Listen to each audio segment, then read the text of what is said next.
உறவுகளுக்கு வணக்கம். வணக்கம். எல்லோரும் வணக்கம் சொல்லுங்கள். வணக்கம்.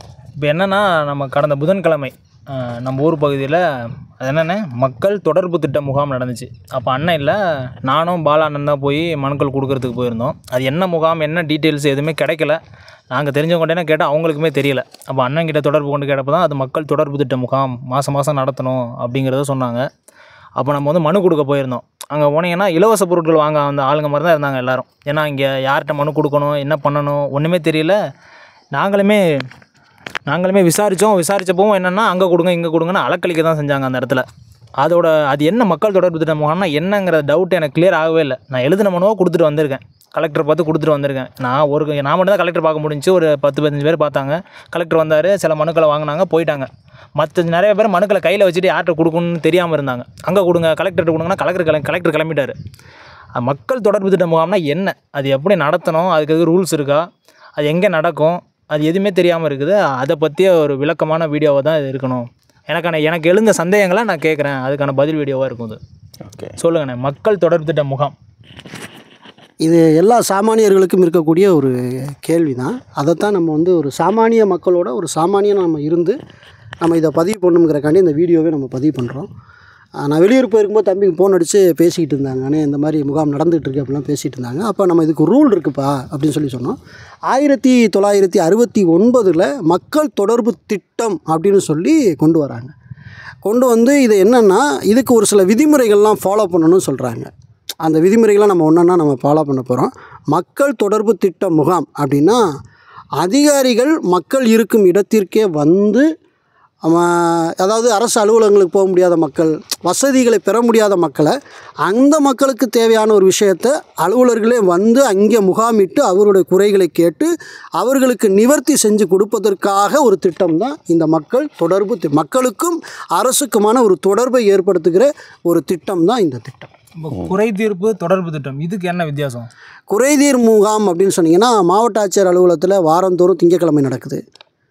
அதே மாதிரி டிஎஸ்பி ஆஃபீஸ்லாம் போனீங்கன்னா அங்கே வந்து பார்த்திங்கன்னா செவ்வாய்க்கிழமை நடக்கும்னு நினைக்கிறேன். மாதத்தில் 2வது செவ்வாய்க்கிழமை ஒன்று நடக்கும்னு நினைக்கிறேன். அதே மாதிரி பார்த்திங்கன்னா பத்திரப்பதிவு துறையில் ஒரு நாள் நியமித்து நடத்துகிறாங்க. இப்படி ஒவ்வொரு துறைக்கும் வந்து பார்த்திங்கன்னா மாதம் ஒரு குறைதீர் முகாம் சொல்லி, ஆனால் கலெக்டர் ஆஃபீஸில் வாரம் நடக்கும் திங்கட்கிழமை குறைதீர். இது என்னன்னா, அரசு அலுவலர்கள் எல்லோரும் ஒரு இடத்துல இருப்பாங்க, துறை சார்ந்து எல்லாருமே இருப்பாங்க, மக்கள் போவாங்க, நம்ம போய் நம்மளோட குறைகளை சொல்லி நிவர்த்தி செய்வது. இது குறைதீர் கூட்டம். மக்கள் தொடர்பு திட்டம்னா அரசு அலுவலர்கள் நம்மளை தேடி வருவது, மக்களை தேடி வருவது. இது ரெண்டுக்கும் உள்ள டிஃப்ரெண்ட்டு இதுதான். இது யார் நடத்துகிறா, யார் ஆர்கனைஸ் பண்ணுறா அந்த மக்கள் தொடர்பு திட்டம் முகாமை? இது சிறப்பான கேள்வி. என்னென்னு கேட்டிங்கன்னா, ஏப்ரல் மாதம் முதல் மார்ச் மாதம் வரைக்கும் ஒரு நிதியாண்டு நம்ம கணக்கீடு செய்கிறோம். இந்த நிதியாண்டில் 12 மாதங்கள் இருக்குது. இந்த ஒவ்வொரு மாதமும் 2வது புதன்கிழமையை தேர்வு செய்து, அதாவது அடிப்படையே இல்லாத, அது ஒரு நலிந்த பகுதி, அதாவது மக்கள் வாழக்கூடிய ஒரு பகுதியாக கூட இருக்கலாம், பின்தங்கிய ஒரு வகுப்பை சார்ந்தவர்கள் வசிக்கக்கூடிய ஒரு பகுதியாக இருக்கலாம். அந்த பகுதிகளை தேர்வு செய்து மாவட்ட ஆட்சியருடைய தலைமையில் இந்த முகாமை நடத்தணும். மாவட்ட ஆட்சியர் கம்பல்சரி இந்த முகாமுக்கு வருவார், அதில் எந்த மாற்றுக்கருத்தும் கிடையாது. வந்து நேரடியாக மக்களை சந்தித்து அவங்களோட குறைகளை வந்து கேட்டறிஞ்சு அவர்களுக்கான தீர்வை செய்து கொடுப்பதற்கு ஒரு ஏற்படுத்தப்பட்ட ஒரு அற்புதமான ஒரு திட்டம் 1969 நம்ம தமிழகத்தில் நடந்துகிட்ருக்குங்கிற ஒரு அரிய உண்மையை உங்களுக்கு சொல்லிக்க நான் கடமைப்பட்டிருக்கேன். இது வந்து அதிகாரிலாம் வரக்கூடிய ரகசிய முகாமா, ரகசியமாக அந்த ஊருக்காரங்க மட்டும் வந்து மாவட்ட ஆட்சியர் ஒரு டைமிங் வச்சு தான் வருவார், போகணும், எதுவும் நிபந்தனை எதுவும் இருக்கா அதில்? இல்லை, இது ரகசிய முகாமானு 10:30 போகணும், இல்லை 11 மணிக்கு வந்துட்டு 11:30 போகணும், அந்த மாதிரி நேர கணக்கீடு எதுவும் இருக்கா? இல்லை ஒரு நாள் ஃபுல்லாகவே மக்களோட நேர கணக்கீடுன்னு சொல்ல முடியாது, மக்களுடைய குறைகளை பொறுத்து. மக்களோட நீங்கள் எவ்வளோ ஒரு நாள் செலவு பண்ணுங்கன்னு சொல்லிட்டாங்க. இதில் என்னன்னு பார்த்தீங்கன்னா, மாவட்ட ஆட்சியர் அங்கேயே தங்கி இருந்து இதை செய்யணும்னு கூட சொல்லப்பட்டிருக்கு. இது பழைய விதியில், புதிய விதியை திருத்தம் பண்ணியிருக்காங்க. அதை நான் பின்னாடி நம்ம சரவணன் அவர்கள் வந்து வாசிப்பாங்க. இதில் மாவட்ட ஆட்சியர் மக்களோட தங்கி அங்கே வந்து இருந்து அவருடைய குறைகளை கேட்டு அறிந்து அதை செய்து கொடுக்கணும்னு சொல்லும்போது, இங்கே தங்குறதுக்கு எங்கே வந்து அவங்க அரை மணி நேரம் நிற்கிறதுக்கே ஒரு விஷயமா இருக்கும்போது எங்கிட்ட தங்கி வேலை செய்கிறது. ஆனால் ரூல் அதுதான். ஒரு ஆட்சியர் வந்து அந்த அவர் கீழே இருக்கக்கூடிய மக்களுக்கான ஒரு அடிப்படை கட்டமைப்புகளை செய்து கொடுக்க, அவருடைய குறைகளை கேட்டு பண்ணி கொடுக்கணும். அந்த அதிகாரத்துக்கு தான் அவரை வந்து தேர்வு செய்து வச்சுருக்கிறாங்க. அது எல்லா மாவட்ட ஆட்சியர்களும் அதை செய்யணும் அப்படிங்கிறது தான் நம்மளுடைய ஒரு அன்பான ஒரு கோரிக்கைகளாக இருக்குது. இப்போ நம்ம பக்கத்து ஊரில் தான் இருக்கோம். நான் இது வரைக்கும் அந்த பார்வையில் வந்து அந்த ஒரு கட் அவுட் வச்சுருக்கதோ இல்லை அறிவிப்பு நோட்டீஸோ இல்லை ஆட்டோவில் நம்மள்ட்ட எதுவுமே தெரியலை. நமக்கு தெரிஞ்சது என்னென்னா இந்த புதன்கிழமை நடக்குங்கிறத உங்கள்கிட்ட நீங்கள் தான் சொன்னீங்க. இது நடத்த வாய்ப்பு இருக்குது, எங்கே நடத்துனாங்க விசாரிங்க அப்படின்னு சொல்லி இதை பற்றி தெரிஞ்சதுனால, உங்களுக்கு தெரிஞ்சதுனால நான் உங்க கூட பழக்கத்தில் இருக்கிறதுனால எனக்கு தெரிஞ்சிச்சு. இல்லைன்னா நான் ஒரு சாமானியன், எனக்கு ஒரு குறை இருக்குது, நான் அதை வந்து எங்கேயோ போய் கலெக்டர் ஆஃபீஸ் போகணும், ராம்நாடு இங்கேருந்து 100 கிலோமீட்டர் நம்ம போனேன் அப்படிங்கிறப்ப இது வந்து நடக்கிறதுங்கிறத எனக்கு எப்படி தெரியும்? தெரியப்படுத்தணும். அது கண்டிப்பாக அந்த திருத்தப்பட்ட விதிகளில் வந்து பின்னாடி சொல்லியிருப்பாங்க. நம்ம அடுத்தடுத்த வந்து அந்த கேள்விகளுக்கு பொதுவாகவே வந்து ஒரு குறைஞ்சபட்சம் ஒரு பட்டியல் போடணும். இப்போ இது விருதுநகர் மாவட்டத்துடைய பட்டியல் இந்த வச்சுருக்குது. இது விருதுநகர் மாவட்ட உறவுகள் யாராவது நீங்கள் இருப்பீங்கன்னா நாங்கள் பிடிஎஃபாக கூட இந்த வீடியோ கீழே தரோம். இந்த பட்டியலில் வந்து 12 மாதங்கள் நியமித்து எந்த ஊரில் வந்து இந்த மக்கள் தொடர்பு திட்டம் நடக்குதுங்கிறத சொல்லியிருக்காங்க. இப்படி ஒவ்வொரு மாவட்டத்துலைக்குமான அறிவிப்பை வந்து மாவட்ட ஆட்சியர் தலைமையில் அவங்களுடைய லிஸ்ட்டு வெளியிடணும். எந்தெந்த கிராமத்தில் இந்த 12 மாதம் வந்து 2வது புதன்கிழமை மக்கள் தொடர்பு திட்டம் நடக்குது அப்படிங்கிற அறிவிப்பை அவங்க முன்கூட்டியே வெளியிடணும். இந்த மாதிரி வெளியிடணும். இவங்க ஏப்ரல் 8ஆம் தேதி வெளியிட்டிருக்காங்கன்னு நினைக்கிறேன். அந்த மாதிரி வெளியிடணும், வெளியிட்டு சொல்லணும்.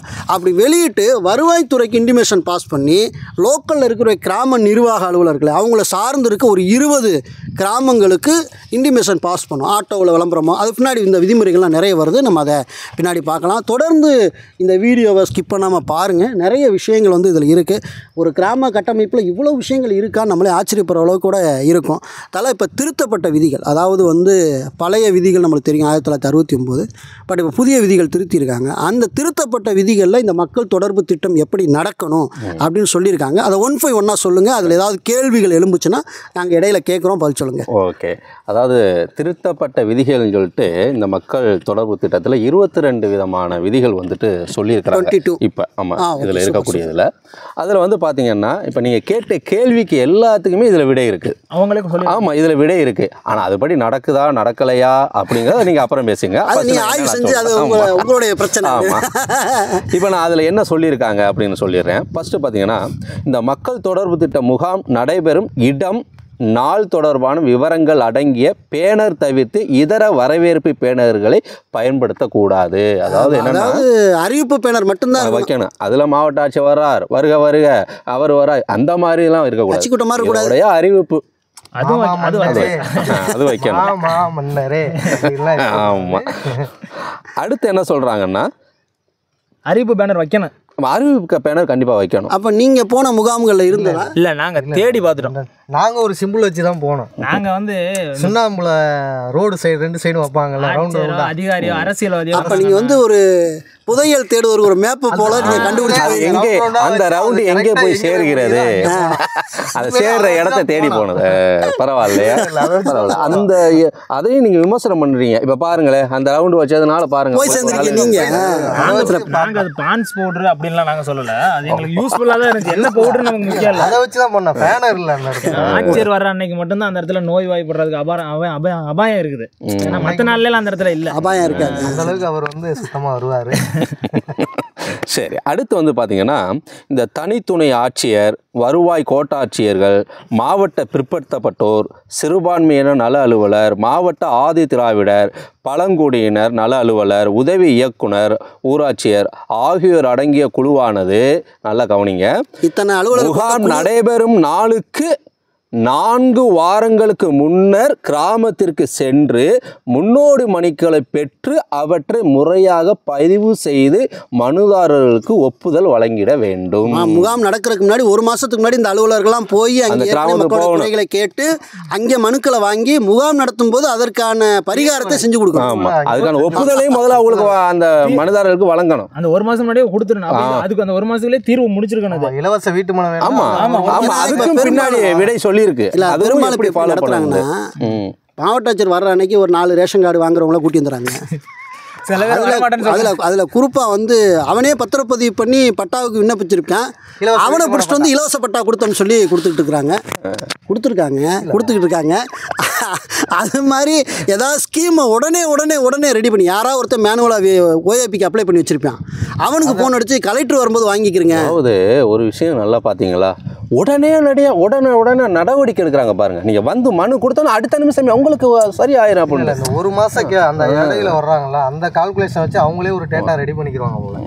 அதாவது இவங்க வந்து மனுவை வசூல் பண்ணாமல் அவங்களுக்கு நங்க போகிற மனுவை வச்சு அவங்க செலக்ட் பண்ணி அவங்க ஒரு மாதத்துக்கு முன்னாடி தானே பயன்பெற சொல்லியிருக்காங்க. இதில் என்னென்னா கிராமத்திற்கு நேரடியாக இந்த அலுவலர்கள் எல்லாம் போய் வாங்க, இவங்களை தேடி கொடுக்குற மனுக்களை அவங்க பயன்படுத்த கணக்கு காட்டிக்கிறாங்க. இதுதான் விஷயம். நம்ம அலைஞ்சதை வந்து அவங்க ஒன்றும் இல்லை. அதை எப்படி சொல்கிறேன்னு கேட்குறேன். இப்போ ஒரு மாதம் இங்கே வந்து நம்ம இங்கே பழங்குளத்தில் நடந்துச்சுல, 4 வாரம் முன்னாடி எந்தெந்த அலுவலர் வந்து இங்கே முகாமிட்டாருங்கன்னு ஆர்டியில் கேட்போம்.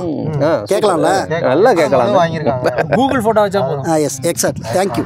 அடுத்து என்ன ஒரு விஷயம் சொல்லும் போது நமக்கு அடுத்த ஒரு விஷயம் கிடைக்குது பாருங்க. அந்த ரேஷன் கார்டு அந்த விஷயம் நம்ம சொல்ல மாட்டோம். இந்த இப்போ நீங்கள் சொல்லும்போது போராட்டமாக இருக்கும். போராட்டம் முடிச்சு கையில் வாங்க போகும்போது வந்து அதை வாங்கிக்கிறங்கன்னு ரொம்ப வற்புறுத்துவாங்க. அதில் வந்து ஒரு ட்ரிக் இருக்குது. அவங்க வந்து இந்த மனுவை வந்து வாங்கணும், கிராமத்துக்கே வந்து வாங்கிட்டு இப்போ வந்துட்டு மாவட்ட ஆட்சியர் வந்துட்டு மாவட்ட ஆட்சியர்கிட்ட ஒரு நடிக்கிற விஷயந்தான், நாங்கள் இதெல்லாம் செஞ்சுருக்கோம்னு மாவட்ட ஆட்சியர் நம்ப வைக்கிற விஷயம் தான். மாவட்ட ஆட்சியர் தெரியுமா தெரியல பாவம், அவர் எப்போ இருப்பாருன்னு தெரியாது. என்ன ஒரு மாவட்டத்துக்குள்ள நடக்கக்கூடிய எல்லா விஷயத்தையும் தெரியாது, நம்புவோம். படிங்க, அடுத்து நெக்ஸ்ட்டு. நம்பிக்கை தாங்க. ஆமாம், சரி விடுங்க, அவர் ஒரு பெரிய அதிகாரி, விட்டுருங்க.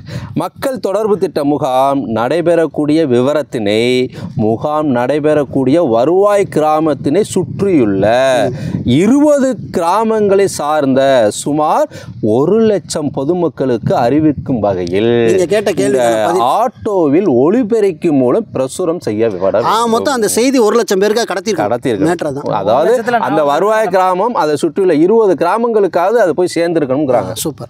1,00,000 குறைஞ்சபட்சம் ஒரு என்ன சொல்றது அப்படின்னா 1,00,000 மக்கள் வாழ்விடங்கள் வசிக்கக்கூடிய அந்த கிராமங்களுக்குள்ள அந்த அறிவிப்பு ஆட்டோவானது பல இடங்களில் சுற்றி அதுக்கான அறிவிப்பு கொடுத்துருக்கணும்னு சொல்கிறேன். அறிவிப்பானே சூப்பராக கொடுத்துருக்காங்க. 20 வருவாய் கிராமம்னா நம்ம மாவட்டத்தை கவர் பண்ணிடலாம். இல்லை, இந்த இதில் வந்து இப்போ 1,00,000 டார்கெட் பண்ணியிருந்தா கூட இங்கே வந்து கலந்துக்கிட்டவங்க மிஞ்சி போனால் ஒரு 1000 பேருக்குள்ளதான். 400 மனுக்கள் தான். மனு கம்மி இல்லை, அது நீங்கள் அப்படி யோசிக்காதீங்க. நம்ம ஒன்றும் இல்லை, மனுக்களை பெறுவதற்கு நீங்கள் வந்து மெயின் கிடையாது.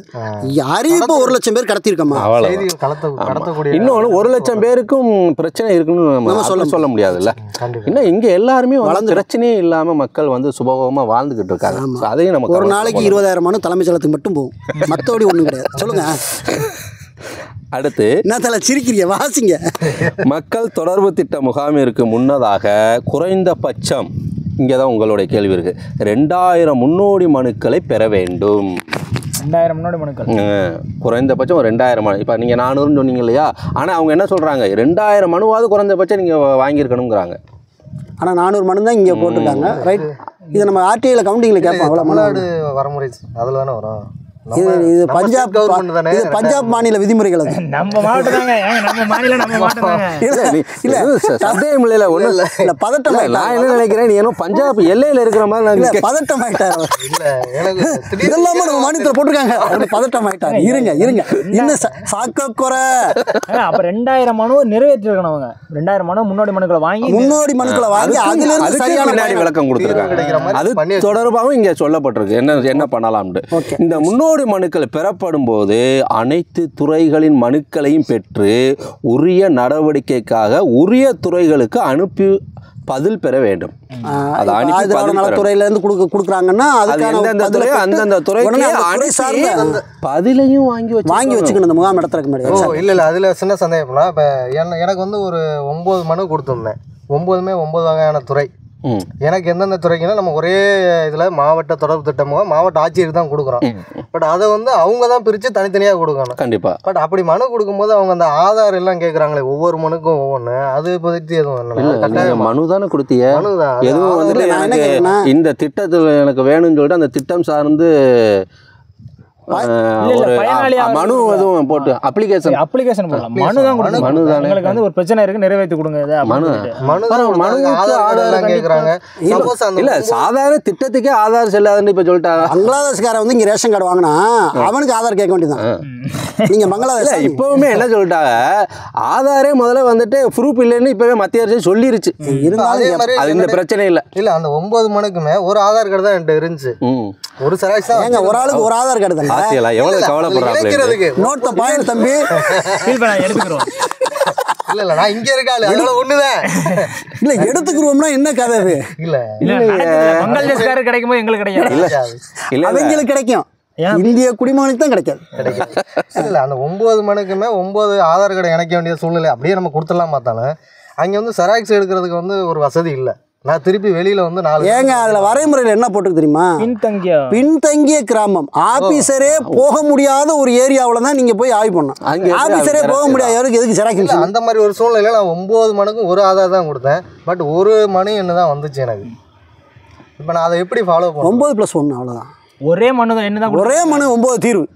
அவங்க அதை இல்லை அந்த நான் எதுக்கு இதை கொண்டு வந்தேன்னா அந்த துறைக்கு வந்து அவங்களே பிரச்சனை அனுப்பிடுவாங்களா அந்த ஒரு நம்பரை நீங்கள் அவங்களுக்கு அட்டாச்மெண்ட் நம்பர் தந்துருக்காங்களாங்க, அதை வச்சு நீங்கள் அதுக்கப்புறம் ஆர்டிஐ போடுங்க. இல்லை அதை அனுப்பிடுவாங்க கண்டிப்பாக. அடுத்து இம்மனுக்களை தனிநபர் கோரிக்கைகள், பொது கோரிக்கைகள் என வகைப்படுத்தி அம்மனுக்கள் அனைத்தையும் 4 வார காலங்களுக்குள் நடவடிக்கை மேற்கொண்டு முடிவு செய்து முகாம் நடைபெறும் நாளில் மாவட்ட ஆட்சியர் மூலம் மனுதாரருக்கு பதில் அளித்திட வேண்டும். அது ஏற்கனவே பேசிட்டோம். நம்ம பேசுகிற விஷயம் தான். அதை முன்கூட்டியே ஒரு மாதத்துக்கு முன்னாடியே நீங்கள் முகாம் நடத்தி மனுக்களை வாங்கி முகாமில் மனுவை வாங்கி தீர்வு மட்டுமே இந்த முகாமில் மாவட்ட ஆட்சியர் தலைமையில் பண்ணி கொடுக்கணும். அதுதான் மனு வாங்குறதா இப்போ பேசணும் வச்சுருக்காங்க. இன்னும் மனுவை வாங்குறதுக்கு முன்னாடி தீர்வை மட்டும்தான் பண்ணி கொடுக்க சொல்லியிருக்காங்க. ஆனால் இன்றைக்கி மக்கள் தொடர்பு திட்டத்தில் மனு தான் வரிசையாக வாங்கிட்டு இருக்காங்க. ஸோ இதுவே முரண்பாடாக இருக்குது. அடுத்து வந்து பார்த்திங்கன்னா தாழ்த்தப்பட்ட பழங்குடியின குடும்பங்கள் மற்றும் மாற்றுத்திறனாளிகள் கோரிக்கை தொடர்பாக சிறப்பு கவனம் செலுத்தப்பட வேண்டும். மாற்றுத்திறனாளிகளுக்கும் தாழ்த்தப்பட்ட மக்களுக்கும். ஆமாம், தகுதியுள்ள மாற்றுத்திறனாளிகளுக்கு தனிப்பட்ட மாற்றுத்திறனாளி அடையாள அட்டை, அந்த யுடேஸ்ன்னு சொல்லிட்டு ஒரு கார்டு இருப்பாங்க, அது வழங்கிட வேண்டும் இந்த முகாமில் செய்கிறது. அடுத்து இந்த நாளில் திடக்கழிவு மேலாண்மை, மரம் வளர்த்தல், அங்கன்வாடி மையங்கள் புனரமைத்தல், நீர்நிலைகள் தூர்வாறுதல் போன்ற பணிகளை மேற்கொள்ள வேண்டும். இல்லை வந்தோடனே ஆட்சியர் வந்தோடனே ஒரே ஒரு விஷயம் கரெக்டாக செய்வாங்க. என்ன செய்வாங்கன்னா அவர் கையில் ஒரு மரக்கண்டை கொடுத்துருவாங்க. அது குழி நோண்டி வச்சுருப்பாங்க. ஒரு அரை பாக்கெட்டில் தண்ணி வச்சுருப்பாங்க. அந்த அரை பாக்கெட்டில் தண்ணியில் ஒரு செக்கை மட்டும் அவர் அள்ளி ஊற்றுவார். ஒரு கண்டை மட்டும் அப்படி மூட மாட்டார். அவர் அப்படி தான் வைப்பார். இல்லை சுற்றி நிற்கிறவங்க எல்லாம் சார் தள்ளுங்க அப்படியே தள்ளி மூடி வச்சுட்டு அவர் ஒரு செக்கு தண்ணி ஊற்றிட்டு இல்லை அந்த மாதிரி இந்த 12 முகாம் நடக்குது. வளருதா? அதைத்தான் தலைப்ப நான் சொல்ல வரேன். 12 முகாம் போன வருஷம் நடத்திருப்பாங்கல்ல, அங்கே அவர் நட்ட மரம் வளர்ந்துருக்கான்னு ஆய்வு பண்ணுமா? நம்பிக்கை நம்பிக்கைதான் வாழ்க்கை. மாணிக்கம் இல்லை இப்போ இந்த மாதிரி மாவட்ட ஆட்சியர் தான் நட்டதுன்னு சொல்லிடுவாங்கல்ல. ஆமாம்.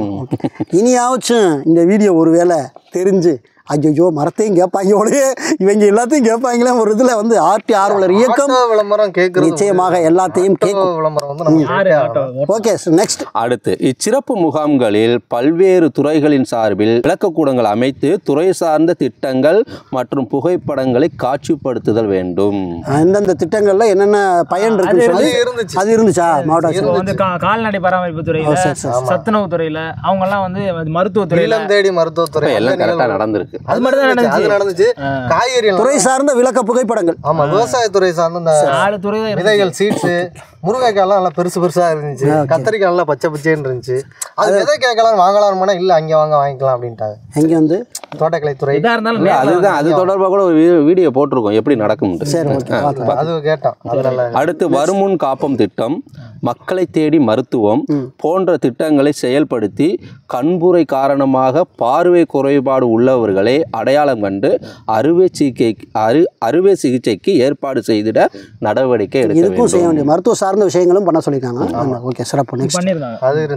அடுத்து கொரோனா தடுப்பூசி முகாம், கால்நடைகள் பரிசோதனை செய்யும் முகாம் நடத்துவதற்கு தொடர்பான துறையினர் நடவடிக்கை எடுக்க வேண்டும். அந்த அறிவிப்பு கால்நடை துறை இல்லை, இந்த 2 இதுவுமே இங்கே இருந்துச்சு. ஓகே, அதை எப்படி மக்கள் பயந்துக்கணும் மக்களுக்கு தெரியல. மக்கள் எப்படி பாட்டாச்சிட்டு போகிறோம், வீட்டு மனம் கேட்கணும், உதவி அந்த மாதிரி தான். ஆனால் இந்த திட்டத்திலையும் போய் நம்ம ரூல் இருக்குங்கிறதே மக்களுக்கு இன்னைக்கு தான் தெரிய வரும். எப்படி இருந்துச்சுன்னா, நான் எனக்கு வந்து இது வரைக்கும் நான் போனதே இல்லை முகாமுக்கு. நான் போய் பார்க்கறது என்னன்னா பொருட்காட்சி இருக்கும்ல, பொருட்காட்சி இந்த பக்கம் சத்துணவுத்துறையில் காய்கறியெல்லாம் அடுக்கி வச்சு இது கத்திரிக்காய் முருங்கைக்கான்னு இருந்துச்சு. இதில் வந்து என்னன்னா மருந்து மாத்திரைகள் எல்லாம் அடுக்கி வச்சிருந்தாங்க. இது மாதிரி தான் இருந்துச்சு. யாருக்கும் பேச என்னன்னே புரியல. ஆக்சுவலி இது எதுக்கு பண்றாங்கன்னே புரியாம இருந்ததுக்கு விஷயம் ஒன்று இருந்துச்சு. அதில் வருகன்னு அப்படியே சால்ட்டு, நைஸ் சால்ட்டு கொட்டி அதில் மிளகுல அப்படியே வருகன்னு போட்டுருந்தாங்க பாருங்க. செமையா இருந்துச்சு. உள்ள என்ட்ரன்ஸே அதான். மிளகு சாப்பிட்டு பார்க்கவா இல்லை சயின்ஸ் எக்ஸிபிஷன் மாதிரி இருந்துச்சு. பார்வைக்கா நல்லா இருந்துச்சு. நல்ல வேளை நீங்க வாயில புரைக்கிறத வாயில போட்டு நல்லா. அடுத்து இது தொடர்பாக வேற என்ன சொல்றான்னு பார்ப்போம். நெக்ஸ்ட் அலுவலர் மகளிர் திட்டம் மூலம் மகளிர் சுய உதவி குழுக்கள் மற்றும் இதர திட்டங்கள் குறித்து விழிப்புணர்வு மற்றும் விளக்க கூட்டங்கள் விளக்க கூடங்கள் அமைக்க வேண்டும். விளக்க கூடங்கள் அமைக்க வேண்டும். ரைட். விளக்க கூடங்கள் அமைஞ்சான்னு தெரியல. ஆனால் வந்து அவங்க வந்து மகளிர் சுயக்குழு இருந்தாங்க. அவங்களோட திட்டங்களை எல்லா துறையுமே அவங்களோட திட்டங்களை எக்ஸ்பிளைன் பண்ணாங்க. Okay, super super super. ஆனால் என்ன உட்காந்து கேட்குறதுக்கு ஆள் இல்லை. இல்லை, அவங்களுக்கு மக்களுக்கு வந்து அவங்கவுங்களுக்கு ஏதாவது கிடைக்கும். அதுதான் நீங்கள் ஸ்டார்டிங்காக சொல்லிட்டீங்க இல்லையா, அதை பற்றி ஒரு அவேர்னஸ் கொடுக்கல, விழிப்புணர்வு கொடுக்கல. ஓகே, நம்ம அந்த கொடுத்துக்கிட்டு இருக்கோம். மகிழ்ச்சி. வேலைவாய்ப்பு அலுவலர் மக்கள் தொடர்பு திட்ட முகாம் நடைபெறும் கிராமத்தில் தனியார் தொழில் நிறுவனங்களுடன் இணைந்து தனியார் வேலைவாய்ப்பு முகாம் நடத்திடவும் அதன் மூலம் சுற்றியுள்ள கிராமப்புற இளைஞர்கள் பயன்பெறும் வகையில் அமைய வேண்டும். வேலைவாய்ப்பை உருவாக்கி கொடுக்கணும்னு சொல்கிறாங்க. பிற நிறுவனங்களோட தனியார் நிறுவனம் டையப் வச்சு வேலைவாய்ப்பு இருந்தால் இளைஞர்களுக்கு, அந்த கிராம மக்கள் இளைஞர்களுக்கு உருவாக்கி கொடுக்கணும். இது அந்த கூட்டத்தில் நடத்தணும். அது நடந்துச்சா? இல்லை. சரி, ஓகே. இல்லை, அது நம்ம வேற மாதிரி இல்லை தல, நான் என்ன சொல்கிறேன்னா, இப்போ நடந்துச்சாங்கிறது ஒரு கேள்வி. இனி இப்படிலாம் நடக்கணுங்கிறத நம்ம சொல்கிறதுக்காண்டி இல்லை. அது எதுக்காக நான் அதை கேட்குறேன்னா, ஸோ இங்கே நடந்துச்சு நடக்கலைன்னு பல ஏன்னா இதில் இன்னொரு விஷயம் இருக்குது. இப்போ 2000 மனுக்கள் பெறும்போது அதில் வந்துட்டு எங்களுக்கு இந்தந்த இது தேவைன்னு சொல்லி கொடுக்கும், இந்த வேலைவாய்ப்பு தொடர்பான கொடுப்பாங்கல்ல. அப்போ அதை வச்சுட்டு கூட இங்கே ஒரு முகாம் போடலாம். இங்கே 2000 பேர் கொடுக்காத போது அதுக்கு வாய்ப்பு இல்லை. இந்த வேலைவாய்ப்பு துறைன்னு தான் இருக்குது. இந்த வேலைவாய்ப்பு துறைக்கும் தனி ஒரு அலுவலகம், மாவட்ட அலுவலகம் இருக்கு. அலுவலர் இதில் கலந்துக்கணுமா? இல்லை. ஆமாம், அதை தானே போட்டாங்க. அவங்க தலைமையிலே வந்து அந்த குழுவிலே வந்து அவங்களுக்கு ஹெல்ப் பண்ணி கொடுக்கணும். எப்படி மக்கள் குறை தீர்க்கும் முகாமில் வந்துட்டு எல்லா அலுவலரும் வர்றாங்களோ அதே போல தான் அவங்களும் அந்த டீம் வரணும். இல்லை, இந்த இன்ஃபர்மேஷன் இப்போ வேலை வாய்ப்பு துறைக்கு இப்போ வேலை இல்லாத இளைஞர்கள் வந்து இங்கே வந்து கொடுக்கலாம் மனு. அரசாங்கத்திலேயே மனு முன்னாடியே கொடுத்துடணும். மனு அவங்க தான் வந்து வாங்க. இல்லை, கலந்துக்கிறோம். இல்லை, இதுலேயே அந்த கலந்துக்கிறோம். நாங்கள் இதை தேடி பார்த்தா இல்லை. இம்முகாமினை மாவட்ட ஆட்சியர் கிராம பஞ்சாயத்து செயல்பாடுகளை ஆய்வு செய்ய பயன்படுத்தி கொள்ளலாம். இந்த முகாமை வச்சு பஞ்சாயத்து ஆய்வு பண்ணுறதுக்கு கலெக்டர் பயன்படுத்திக்கலாம். Right, okay.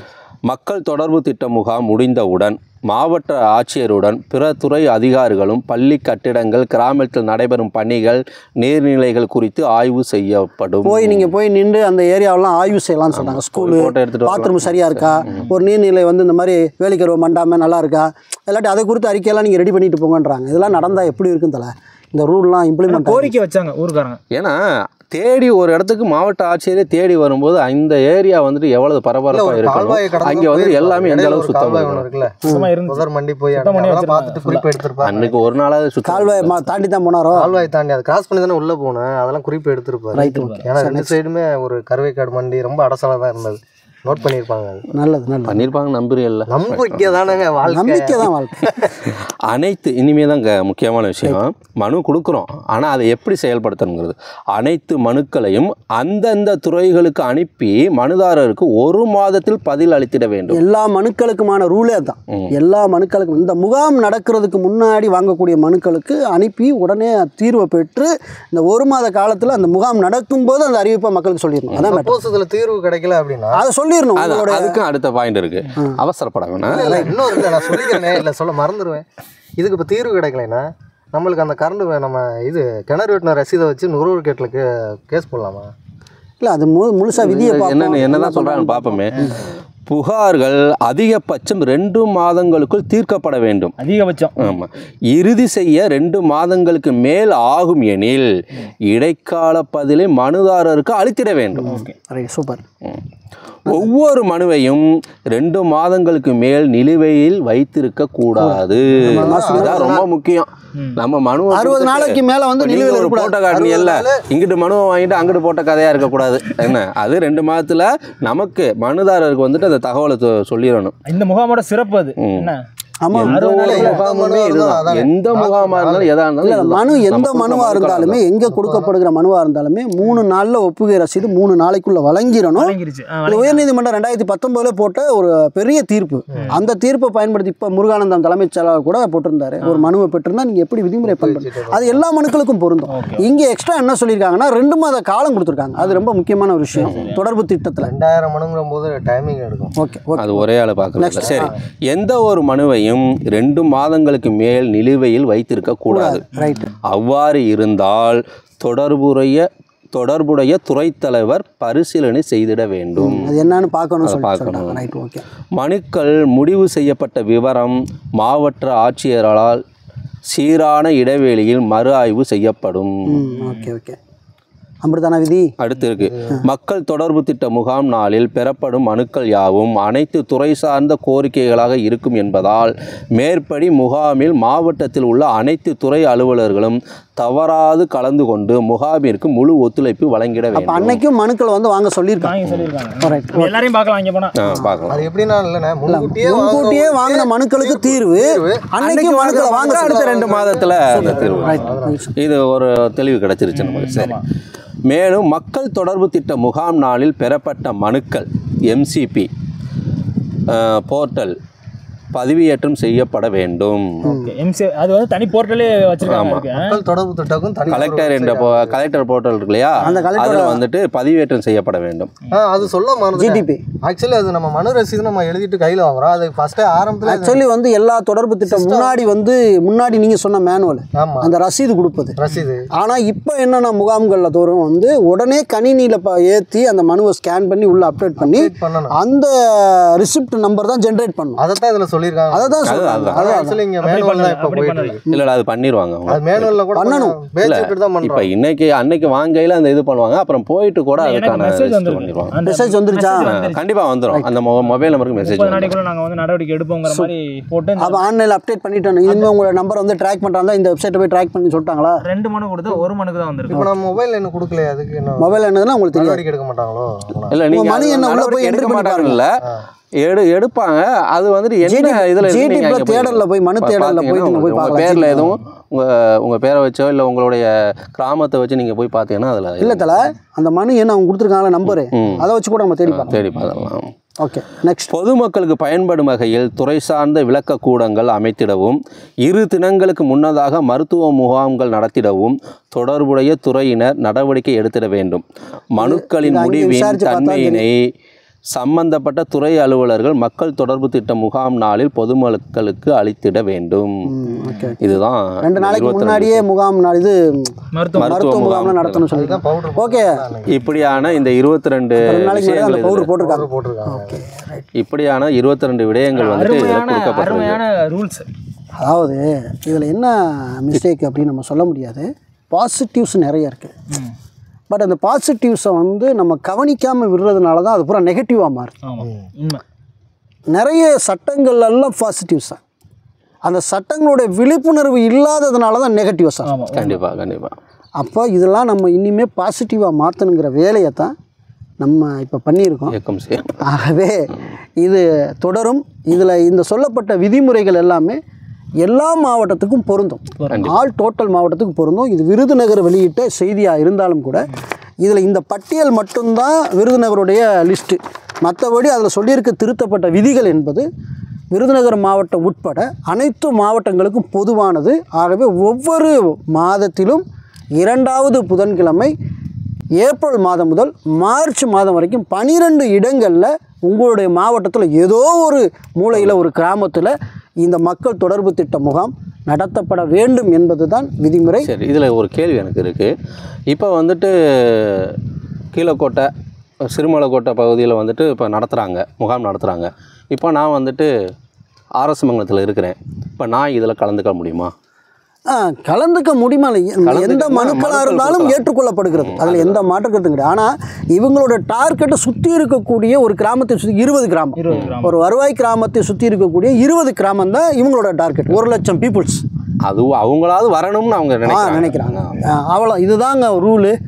இதில் ஏதாவது உங்களுக்கு மேற்கொண்ட சந்தேகங்கள், உங்களுக்கு ஏதாவது வேறு ஏதாவது கருத்துக்கள் இருந்தால் நீங்கள் கமெண்ட் பாக்ஸில் தெரிவிக்கலாம். இல்லைன்னா இந்த திரையில் தோன்றக்கூடிய நம்முடைய ட்ரஸ்ட்டோட மெயில் ஐடிக்கு உங்களுடைய கருத்துக்களை நீங்கள் பதிவு செஞ்சீங்கன்னா மீண்டும் ஒரு நாள் இது போல் வாய்ப்புகள். விஷயம் சொல்லணும். நான் என்னென்னா இப்போ வந்து நான் 2 மனு கொடுத்துருந்தேன். அந்த முகாம் நடந்த அன்னைக்குனே நான் கொடுத்த ஒரு மனுவுக்கு என்னன்னா கலாய்வு நடந்துச்சு.